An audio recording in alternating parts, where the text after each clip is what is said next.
Hello YouTube, I know it's been a while since I did a layout update.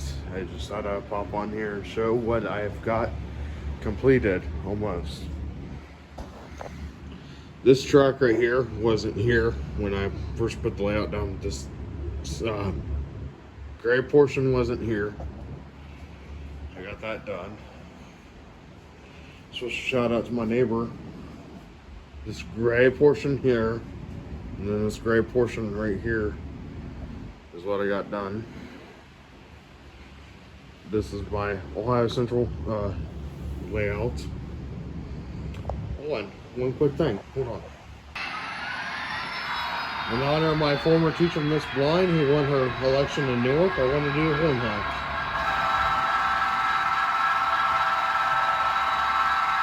As she won her election.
Again, this was a horn honk in honor and a train layout update in honor of Beth Bline, a woman who won city council race for the 2nd ward in downtown Newark. Tower 1 out.